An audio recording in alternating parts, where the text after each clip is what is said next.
Hello అండి. వంకాయ, వంజరం ముక్కలతో కోడిగుడ్లు వేసి కర్రీ చేద్దాం రండి. ముందుగా ఆయిల్ వేసుకుని ఆయిల్‌లో వీటిని వంజరం ముక్కలు అంటారండి. ఇవి ఎండివి. ఇవి ఉప్పు ఎక్కువ ఉండడం వల్ల మనం కూరలో ఉప్పు తక్కువ వేసుకోవాలండి. అసలు వేయకపోయినా పర్లేదు. తక్కువ వేసుకోవడం వల్ల కూర ఉప్పుగా ఉండదండి. తర్వాత గుడ్లను ఉడకబెట్టుకుని ఆ గుడ్లు పసుపు రాసి బాగా వేపుకొని పక్కన పెట్టుకోవాలి. తర్వాత అదే ఆయిల్‌లో ఉల్లిపాయ ముక్కలు, పచ్చిమిర్చి, టమాటో బాగా ఉప్పు వేసుకుని బాగా మగ్గనివ్వాలి. అవి బాగా మగ్గిన తర్వాత కట్ చేసుకున్న వంకాయ ముక్కలు కూడా అందులోనే వేసుకుని బాగా మగ్గనివ్వాలి. వంకాయ ముక్కలు బాగా మగ్గిన తర్వాత 2 టీ స్పూన్ల కారం వేసుకోవాలి.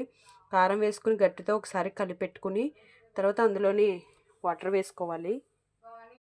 వాటర్ వేసుకున్న తర్వాత మరుగుతున్నప్పుడు అందులోనే గుడ్లను ఫోర్క్‌తో కన్నాలు చేసుకొని వంజరం ముక్కలు, గుడ్లు అందులో వేసుకుని బాగా మగ్గనివ్వాలి. అంతే.